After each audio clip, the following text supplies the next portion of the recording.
Hi, welcome to Do You Mind Video Lab series. I'm Bonnie Pavese, and I'm here with Garcia, and we are following up the last episode. We started talking about emotional health and well-being. That's right. And how that plays a very crucial role in longevity. So we're gonna continue that conversation in part 2 today, and get started with that. Yeah, we know based on so much gathered information about the health of our emotional lives, our emotional private lives, its impact on whether we're going to have an adequate immune response, whether we're going to possibly live longer better. In other words, there are ways of thinking that will shorten your life, probably hasten the potential for heart disease, needless suffering.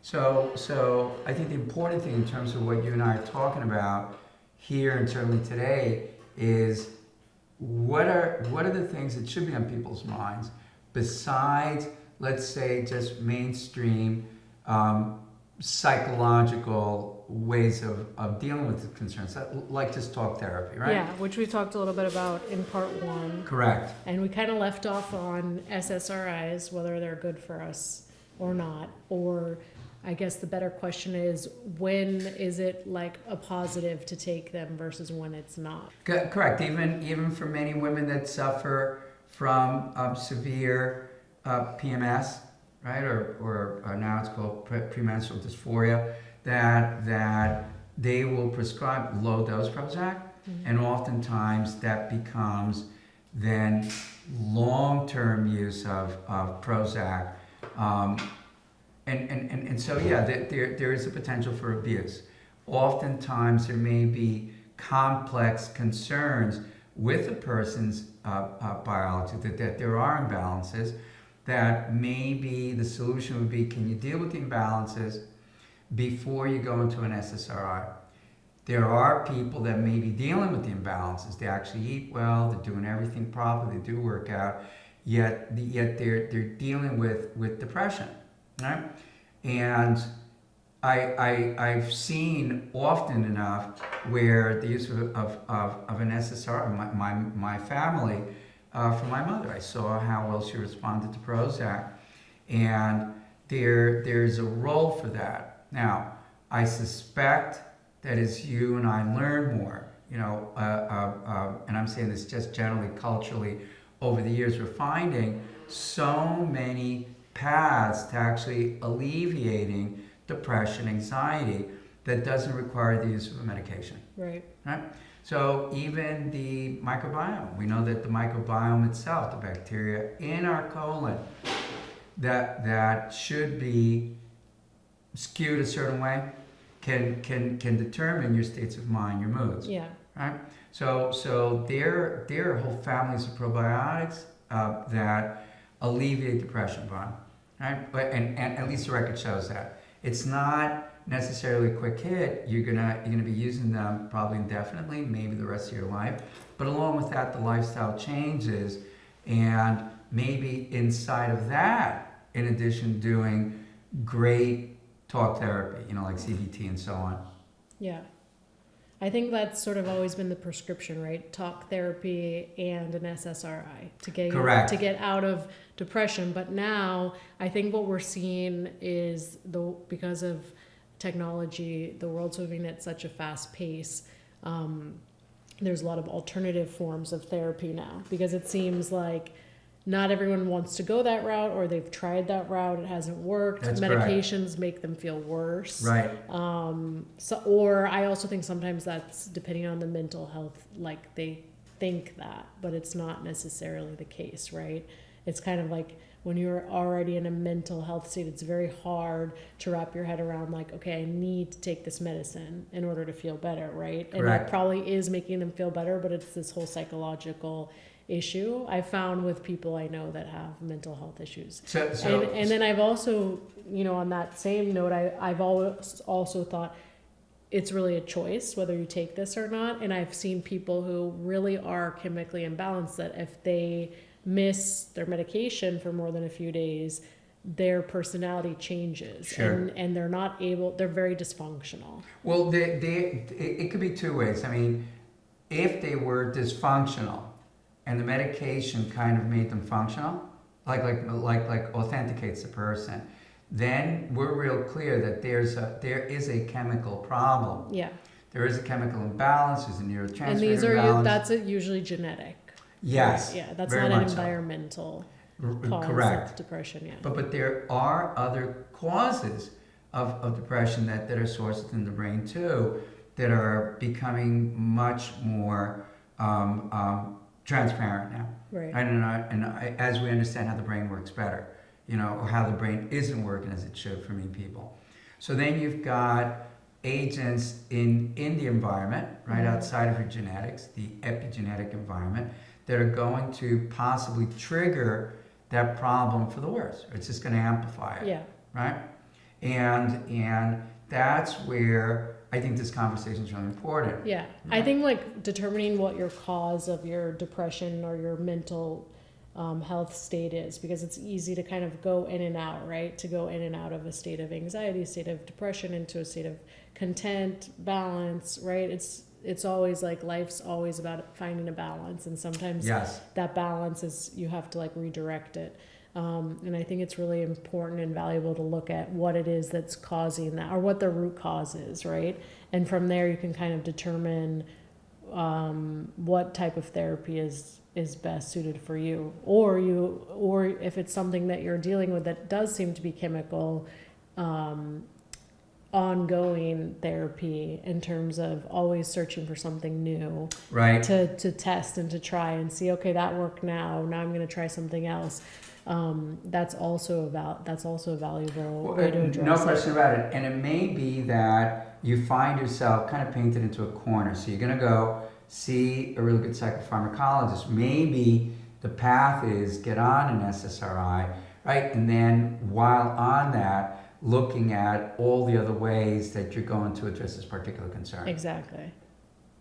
And being on an SSRI may not work either. There are people that start on SSRIs and they're having a really bad time the first month they're on it too, right? Yeah, I've known people to do that and wind up committing suicide because it wasn't the right medication for them, And I think that's where it's really hard. You need to be really followed by professionals if you are going on these medications to make sure. I remember in high school, like a psychiatrist coming to have a talk with us, and I don't recall, there was some book we had read that was very much about mental health, but it was a novel, and he came and gave a lecture on psychiatry and how hard it is to pinpoint which medication to give to each person because of how complex the brain is and how many medications there are out there.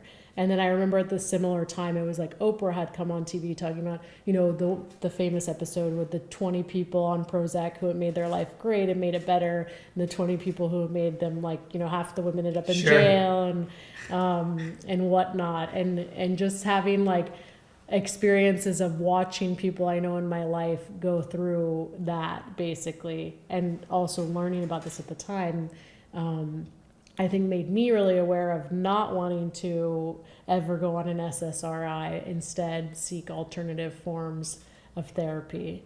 And I think that's where you really have to make the decision for yourself. But also if you have been diagnosed with, a mental health disease, you should be taking your medication. No question about it. Now, but that being said, there's studies that have compared the use of an SSRI versus a placebo versus an herbal remedy like St. John's wort. Yeah.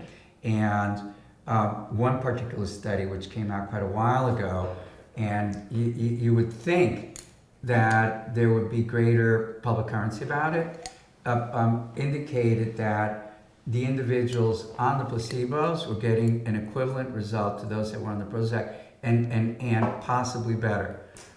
Right? So in particular instances, it's very likely that you're healing yourself. There's, I think, a requirement now. I think there's enough information now that you can, if you're dealing with mental health issues or not, if what you want to do is optimize your states of mind, and the pursuit that you're on is the pursuit of happiness, whatever that may be for you, how it is that you define it, that you're in a study path. Yeah. What's the literature, the people to listen to, is there YouTube, their courses, how do I put it all together? But it begins with saying to yourself, I got this problem. Yeah. And I suspect that there may be other options. Right. In an information saturated environment, I can actually start to pick some things and take a look, right? But not to the exclusion of mainstream psychology. Right. Right, or psychologistic models. Do you think from a longevity standpoint, their SSRIs can be detrimental to your physical health? There seems to be evidence that indicates that SSRIs may actually be very protective of the brain. When we're talking SSRIs, and let's be clear, so SSRIs seem to have a positive effect on the inflammation of the brain versus, say it again. Benzodiazepine. Versus benzodiazepines such as Xanax, Klonopins, Valiums, which are really popular on the market. Correct. Those seem to have more of an abusive effect on your long-term health. I know there's numbers of studies of Alzheimer's. If you're popping Xanax with a glass of wine, you're most likely going to end up on the path to dementia. No question about it. Right. But I think this is important for people to hear because SSRIs get lumped in that category. Correct. And that's where people get scared, I think, to take them. But there can be, if you're with the right doctor and you can figure out your, brain barrier, which one's going to work best for you, and be patient with the process. Absolutely. Then a long-term benefit of it, it'll give you more energy. It could help decrease inflammation in the brain. Well, not only that, I think what I'm interested in, and you're interested in, is destigmatizing the use of antidepressants. Yeah. It's for the longest time, my point of view was hey, you can handle your depression and states of mind naturally. Yeah. But in the end, it just doesn't turn out that way. Yeah. What is natural? What may be natural for you? What may be native for you? And the complex systems that are either working well or not, they're going to lead to this problem. And so now, being much more mature, not so righteous in my thinking that alternative therapy is going to solve it for you, is understanding that there's so much good in many medications, right? And the proper application, being with a very mindful, thoughtful member of the psychologistic community. But also, what about its effects on the liver? Do you think that it overtaxes the liver taking SSRIs? No. Okay. No, there's no evidence for that at all. Well, what we know is that probably the larger percentage of serotonin is produced within the human bowel. They actually call it the second brain. Okay. Right, there's a lot of neurological tissue where you get a lot of serotonin receptivity within the bowel. Very small percentage of serotonin seems to be produced and are utilized within the brain. I think it's 4% of all the serotonin. Is the SSRI going to affect your gut microbiome? I'm learning more about that now. Yeah. And it looks like yes. It does. Right? Yes. So you have to counterbalance it with our probiotics and our gut health. There's a book written by a brilliant thinker in the use of psychedelics, Terence McKenna. And Terence was a great researcher and student of the role of psychedelics, primarily by studying plants worldwide, cultures worldwide. So he wrote a lot, he spoke a lot about how it is that psychedelics may have had a profound impact on the evolution of the human brain too, the origins of language and so on. Maybe a little far-fetched for most people, but nonetheless, we've got fascinating volumes of receptors for all of these psychedelics, cannabis, cannabinoid receptors with our brain. What are they doing there? Right. If there hadn't been a role in evolution for the integration of these particular compounds into our existence. You know, there are episodes that occur yearly in the Venezuelan Amazon, where during the wet season, where you have all these mushrooms that are growing, you've got, you know, monkeys, thousands of monkeys that are coming out of the jungles, and they wind up eating mushrooms. They're stoned, right, in very vulnerable positions, right, that they could wind up being eaten by any kind of predator that's coming along. So the point of view from those that study this kind of behavior is that there has to be some sort of evolutionary plus, that to the point where you could be that vulnerable, right, that the experience is doing something for you in that regard. There's studies on particular deer in Siberia that also seek out different ferns that alter their conscience and just knocks them out cold. And they're vulnerable to any kind of animal coming over to eat them. So it looks like altering conscience may have some role in fulfilling happiness, stability, and so on. And I know, and Joe Rogan talks about this, about his mushroom experience a lot, and he likes that it kind of takes him to a place of not taking himself so serious, but it is like an alternative form of therapy for him. And there's someone who came on his episode, we should look up who it is. Do you know who it is? He's like a pioneer in psychedelics, and he's also the pioneer of talking about how our civilization's was much more advanced. Yes. There are a couple of these. One of them is very close to Graham Hancock. It is Graham Hancock. So Graham Hancock talks about how right now Harvard's doing a bunch of studies on the use of psychedelics. And what's interesting, I think they're able to get in this Zen state. I'm not sure if it's with mushrooms or LSD or acid. I think it's acid. Right. For an hour and a half. And everyone who's on it is having the same past life regression. Unbelievable. And it's very interesting to see our receptors. And I think, you know, he's advocating that, okay, we all lived this advanced life, and it's in our memories. It's in there somewhere. Well, I can even tell you that from my own experience with mushrooms. More so that than with ayahuasca. My use of LSD, certainly when I was younger, microdosing it when I was older, where you kind of you live through much of human history that seems to be stored somewhere in you, maybe deep in your genetic sequences. This is a little far-fetched too, and I'm kind of going out on a limb here, but I have no other explanation for these particular experiences that seem to be shared among many people that do these particular treatment protocols or go on these particular paths, the shared common experience, right, through them all. This is really quite fascinating. And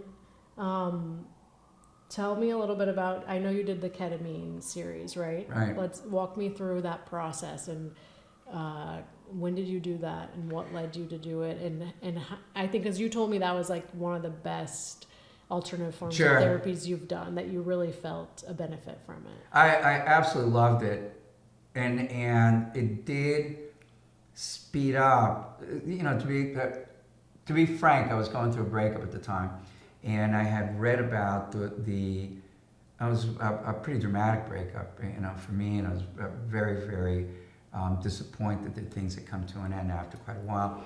So I was nursing a broken heart. I knew enough to know that I didn't want to spend a lot of time, not from a heartless point of view, but I just knew, you know, we've all had our heart broken often enough, and may again if you live long enough. But here, I knew that I didn't want to go through what I'd gone through before. And I'd read about the use of clinical ketamine on soldiers returning from the wars in Iraq and Afghanistan, and how it had really helped them with their PTSD and their trauma.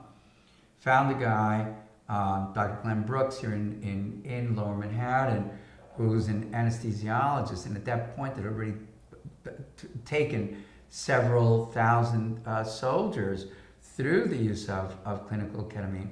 So I figured, let me try, and I read enough about how this may help to resolve trauma.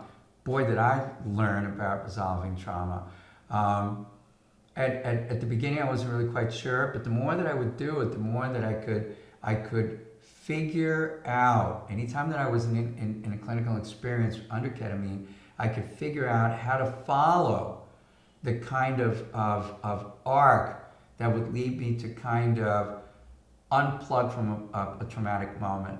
So it was kind of like a trauma resolution therapy.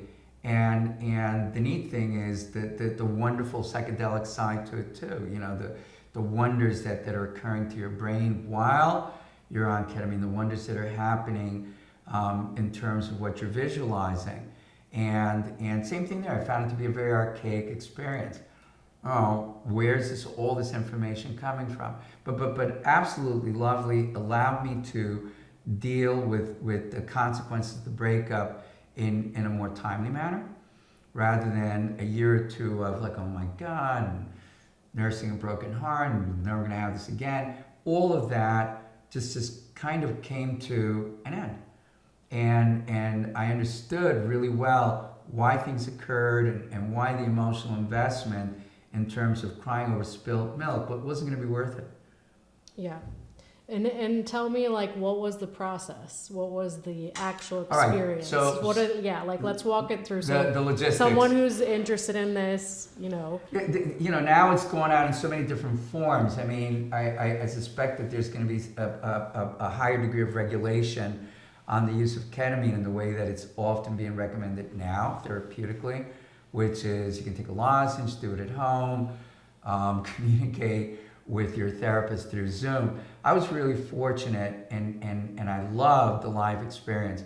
So working with Glenn, it's kind of going to the dentist. You go in, you're in your own room, looks like you've got a dental chair, you're hooked up to an IV. Session's going to last about an hour and a half.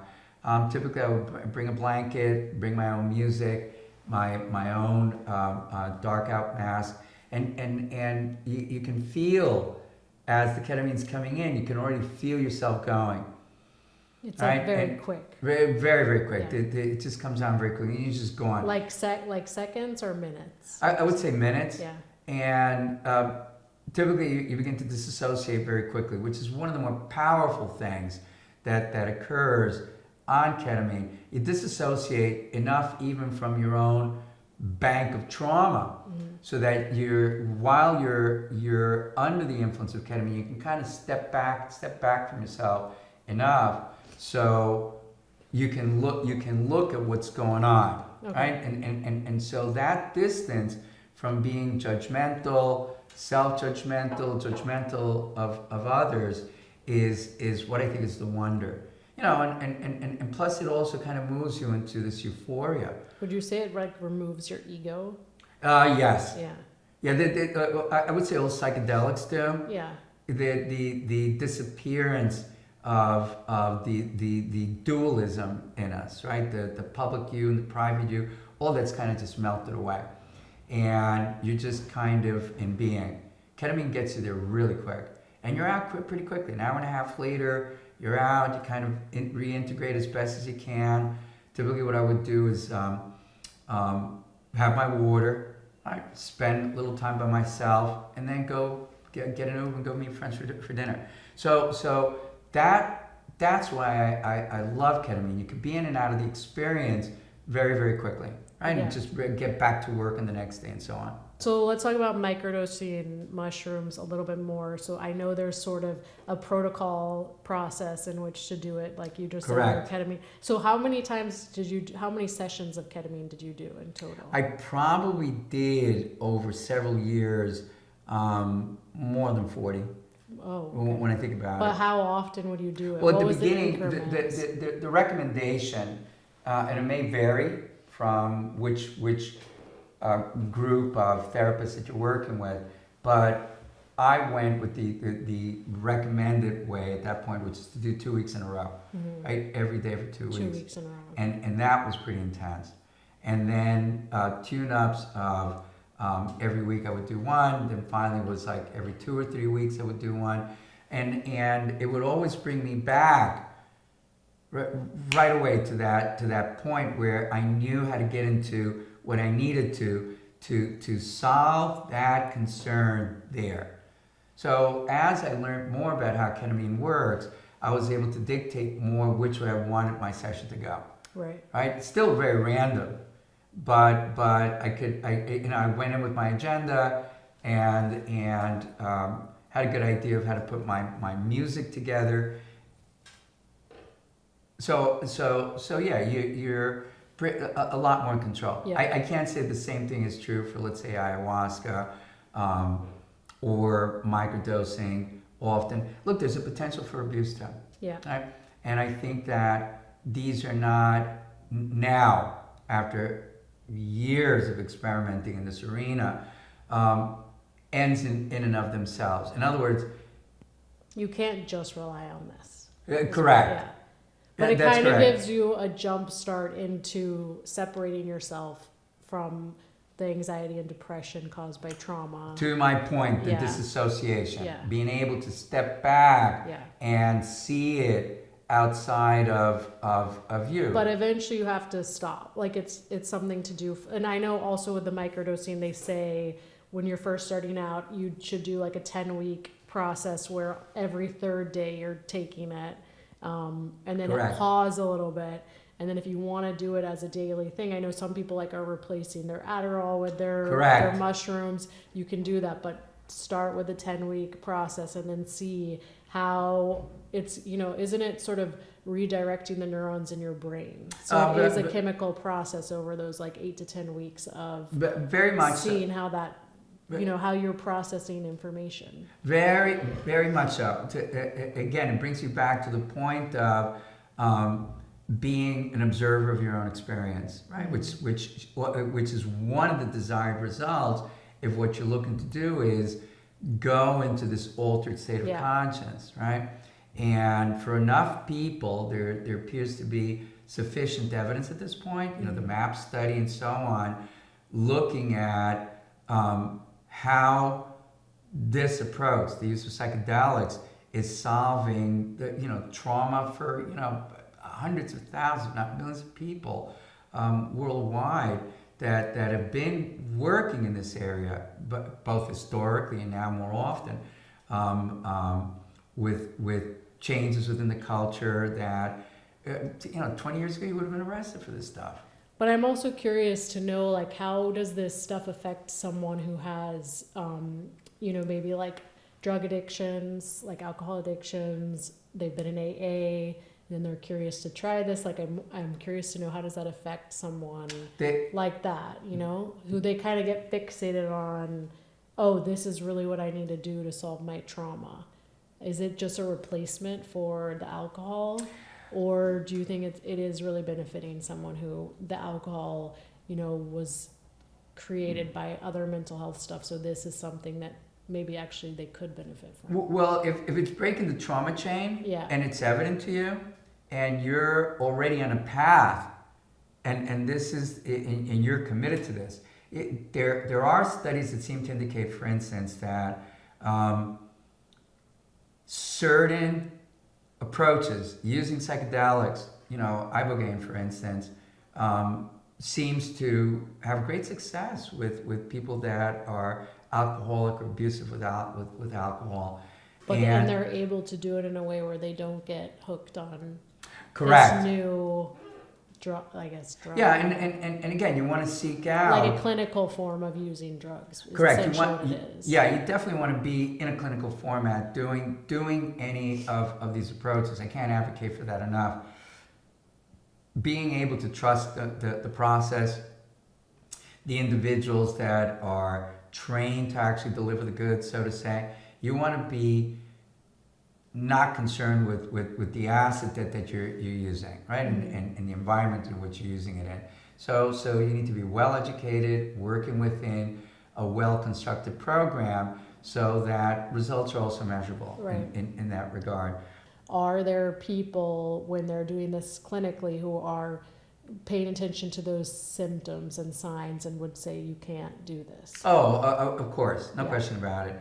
And I think if you're entering a clinical program, I mean, the vetting process is going to be comprehensive, right, to make all those determinations. And I suspect that somebody's already dealing with concerns of manic depression, schizophrenia,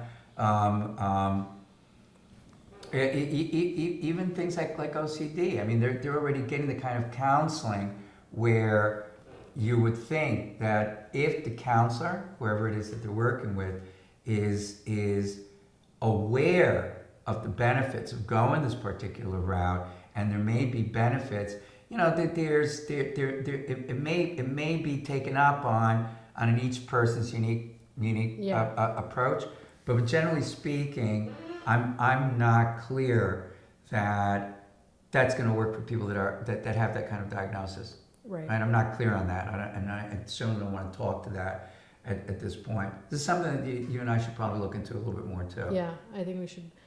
I'd love to know more about that, and if it's too. being recommended for that or not. I I'm, wonder, like I know there are certain things with schizophrenia that, even gluten, for example, like not having gluten when you're schizophrenic is really beneficial in lowering your amount of episodes. There's right? a very well-known. And I don't know that episodes is even the right word. No, you're right. There's a form of psychiatry. It's called orthomolecular psychiatry, or orthomolecular medicine. Now, orthomolecular medicine is of the belief that many of the problems that people are dealing with, mental problems, are based in something organically being wrong, right? There's a very well-known psychiatrist who, going back 40, 50 years ago, was aware of the fact that many schizophrenics would have schizophrenic episodes simply as a function of being exposed to gluten and emptying out a lot of institutes where you had schizophrenics, and so long as they stayed away from weed products, they were fine, functional, and able to operate just like anybody else. So it looks like, to our point, there is organic damage that may occur in exposure to particular things that may not be right for some people. Right. And then what about cannabis are people people are microdosing with that. Are there benefits to it, or is this more they're micro and macro. I mean, I love my gummies. And I love the small amounts that I use often if I'm definitely wired, strung out. Sleep, it helps with sleep calm deprived. the mind for sleep, yeah. Absolutely. There's some people that do find that it reduces anxiety for them, pain, and that's in debate now. Yeah. There's a lot of claims that are being made for the role of weed and weed products and so on for many conditions, and the evidence isn't all there fully. I think it's very subjective. Yeah.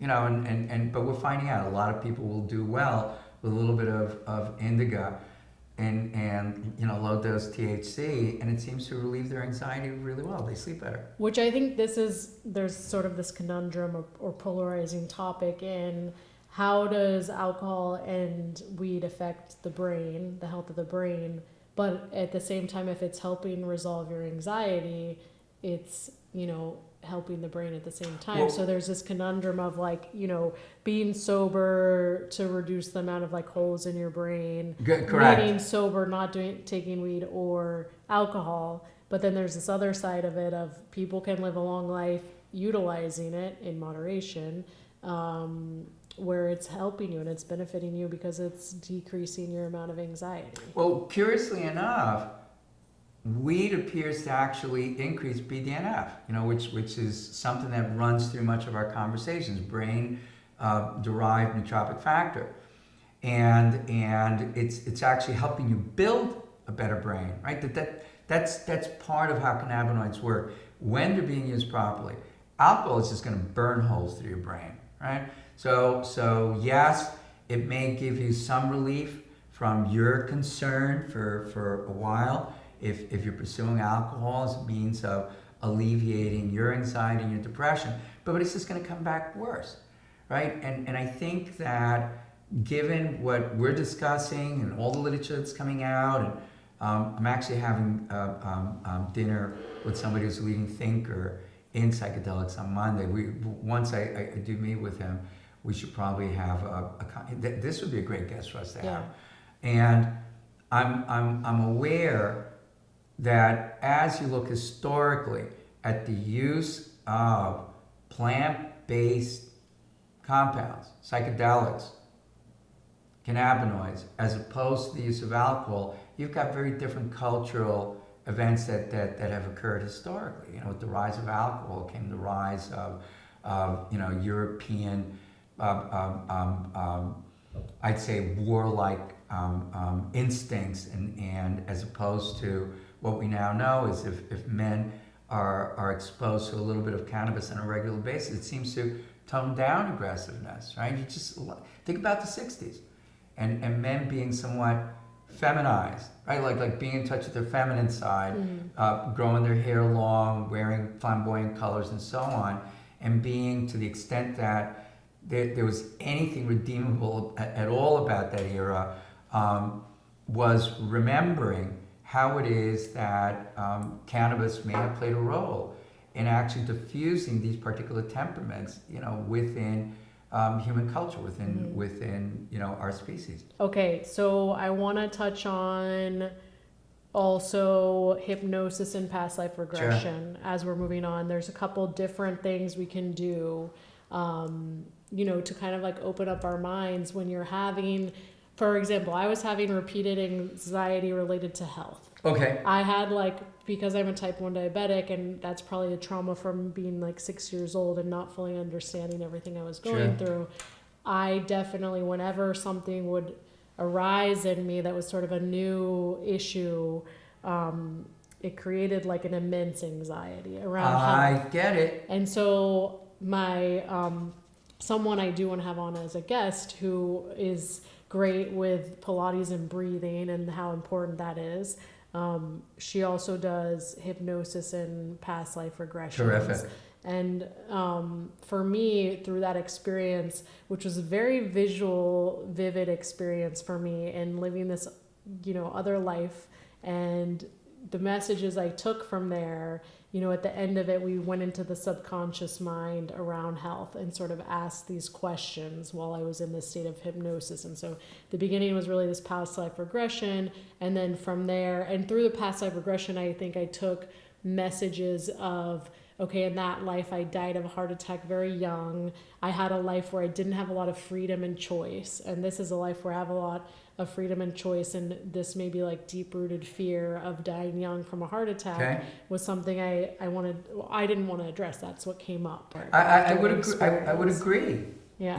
Having undergone past life regression also.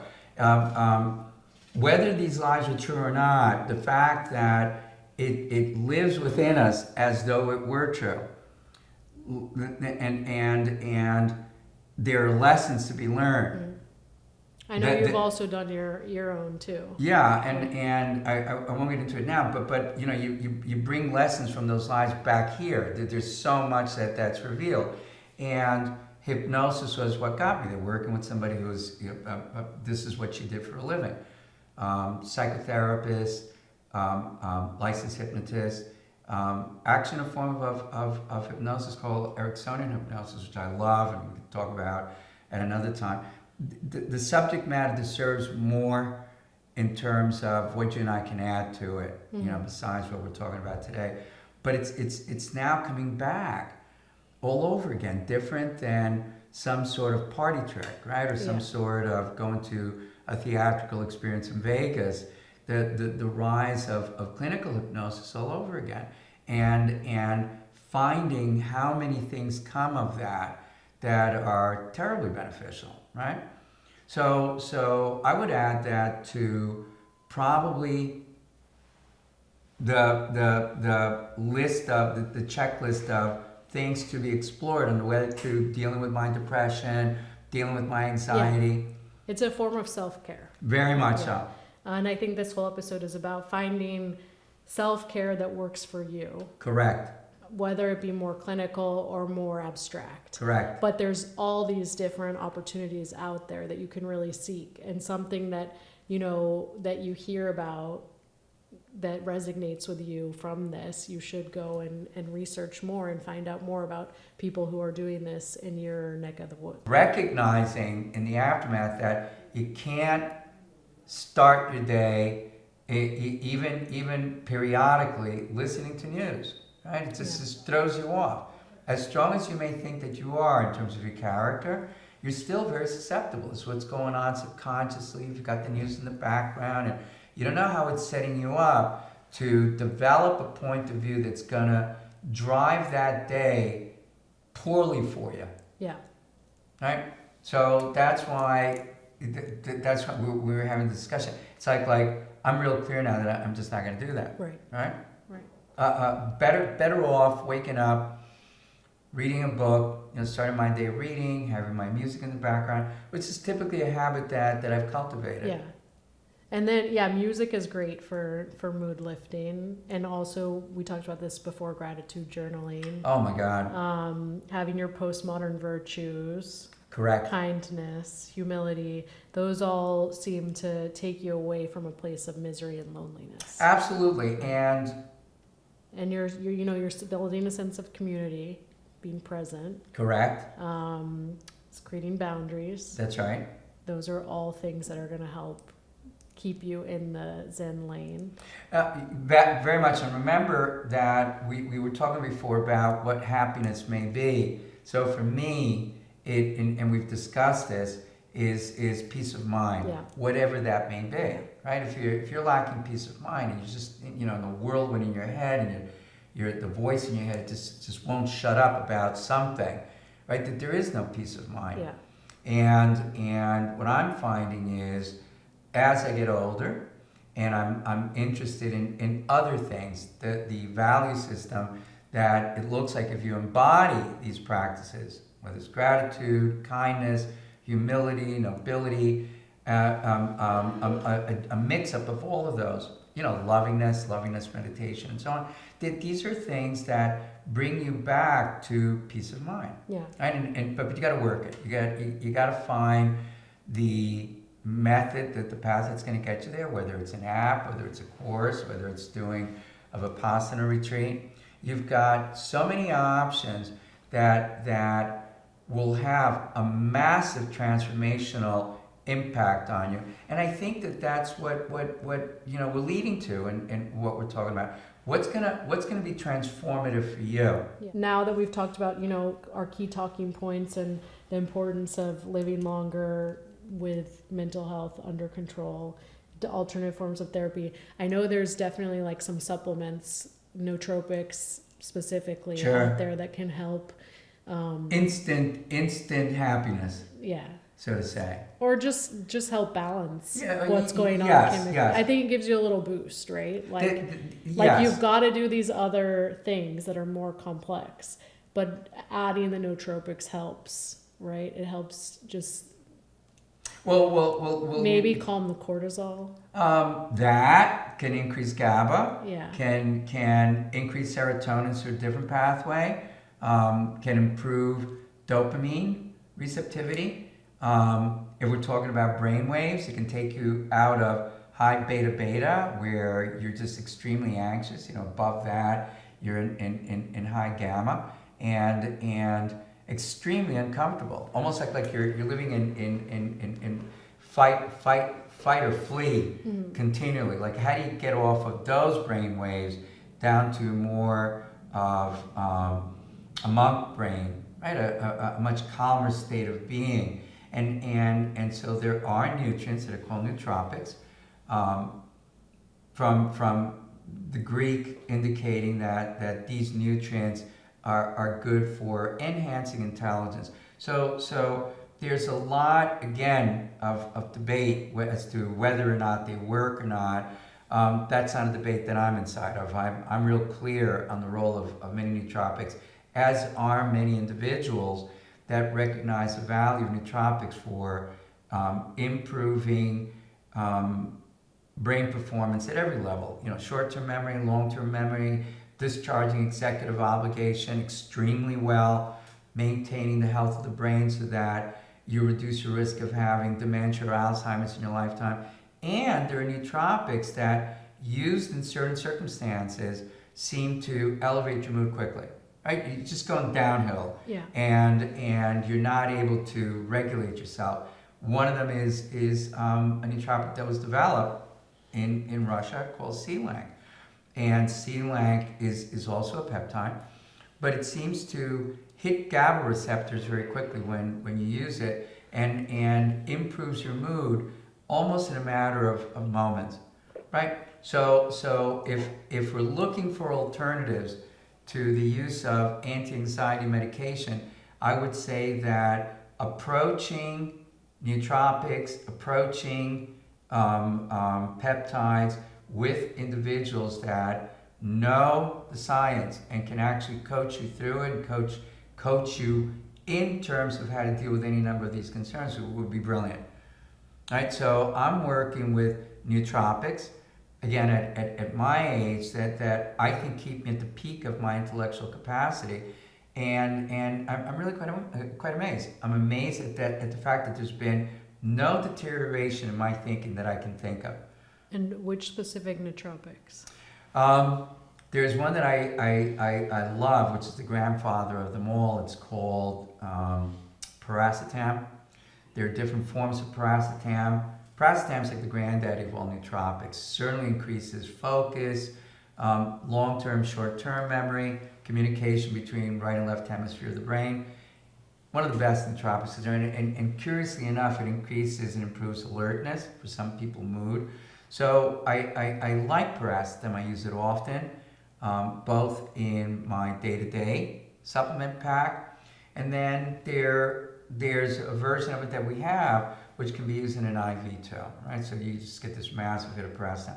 But there are different versions, one called aniracetam, which seems to work more on our creative inclination and has anti-anxiety potential to it. So even just those two, working with those two, I get great mileage. If I'm exhausted, I have a lot of work to do, there's a nootropic called bromantane. This is also developed in Russia. Well, a lot of these were. And it has the effect of improving focus from a whole other path than, let's say, paracetam, reducing anxiety, produce a certain amount of clarity of mind. So I could go on. It's like a pyramid of nootropics that I'm gonna move through in order to achieve the kind of brain that I want, the kind of mood that I want, the kind of thinking that I want.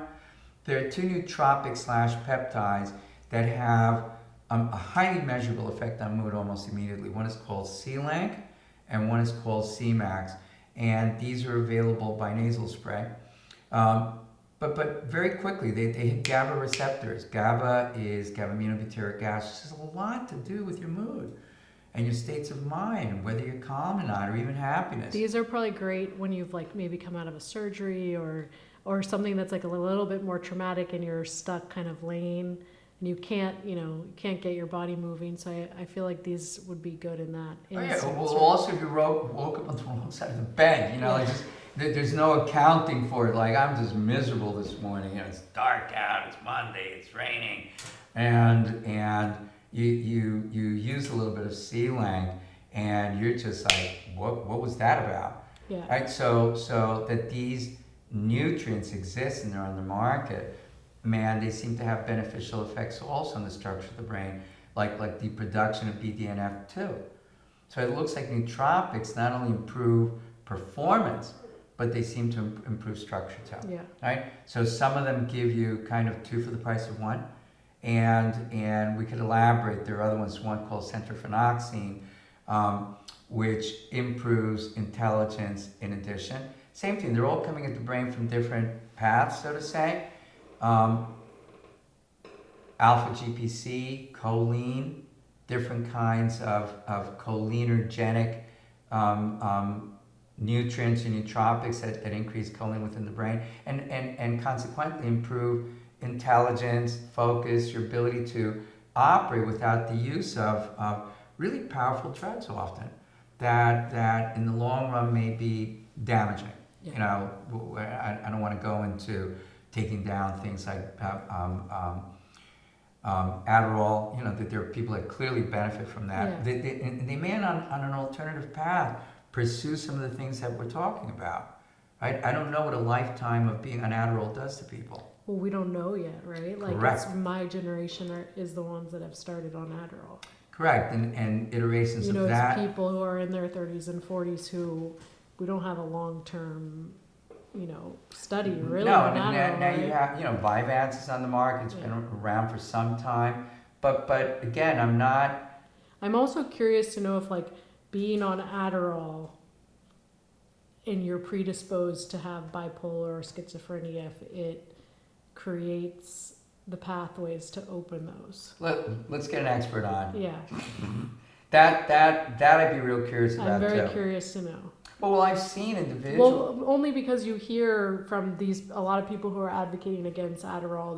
There's a big Netflix show on it, and they're claiming it's only one compound away from crystal meth. There you go.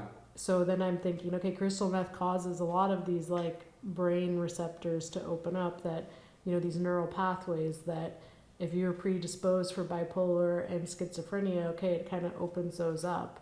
So I'm curious to know is how close is Adderall in that, or is it clinical enough that they've removed those compounds? We don't know, right? No, we don't. We don't know. I'm curious to talk to an expert on that. Sure, but they're also running through amphetamine pathways in the brain. Yeah. Right. And I have seen individuals within my work that have been on Adderall and, for decades, actually, 15, 20 years, and how difficult it is for them to adjust emotionally to just about any situation, right? That long-term use of it has kind of dampened the emotional evolution that would have taken place, the emotional intelligence that would have evolved. And they were just kind of driving whatever was going on in this highly synthetic manner. Maybe they were solving one problem, the ability to stay focused in a classroom setting, who knows? Were there other elements that led to the diagnosis of ADD or ADHD or OCD where they wound up on these medications? And oftentimes, that's not the leap that's going to be taken. Mm-hmm. Right? It's going to be like, you certainly don't focus in class, you kind of lose your, SHIT, and we're putting you on Adderall right away. And yeah, you're going to get, for many people, for many young people, a stabilizing effect, right, where they can perform better. I mean, this opens up a whole other topic, which we should just have an entire episode on Adderall, because it's clearly that type of structural classroom is not meant for that student. That is correct. And I hope that long term over the next 20, 30 years, alternative forms of education are offered. Oh, the Blue Man Tube School, whatever that's called. I mean, imagine children that are in this environment that is constantly demanding creativity from you, right? And if you're someone like that and you're in a highly hedonistic treadmill-like path in life where it's we're going to run you through the public school system or the private school system, we're going to follow this way of being educated, it often doesn't turn out all that great in the end. Yeah. Right? So certainly I think that those are... Or leads to more confusion. Yeah, but the fact that you've got an institution like the Blue Man School and other... What's the Blue Man School? We gotta look at it a little bit more. I'd like to talk about it more. Blue Man Group, mm-hmm. right? And they're phenomenally creative and stimulating shows, both in New York, which I saw a number of times when they were here, and they've gone on. Obviously, they had their residence in Vegas, but they went on to develop a school. Let's talk about books. I know we already talked about apps. Reverie is a great app. What about Sam Harris's app also, Waking Up, no question about it. Okay. He's got many meditations, many styles, many thinkers. I think that the Waking Up app is just a great playground for the brain. In terms of books, Emotional Intelligence by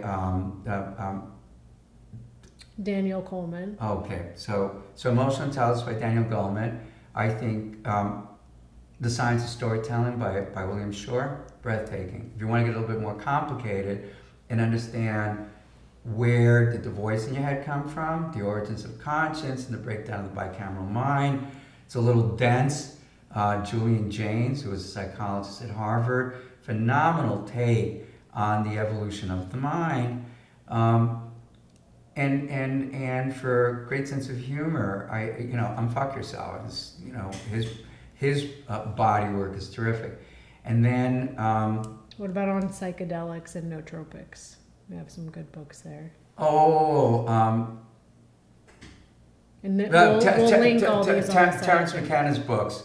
Just about anything by Terence. A few others, Terence McKenna, Food of the God. Love it. Yeah, that's a great one. Robert Greene, he comes up often in my YouTube Shorts feed somehow. But the best. The 48 Laws of Power is great. Correct. And I haven't read The Laws of Human Nature, but I know you said that's a I love it. It's one of my favorite books. And we'll elaborate more. I think that this is a good kind of cherry picking. Yeah. But there's plenty of great material out there that we'll have a book club on the site linked with all our favorite books. Wonderful. And what categories they're a part of.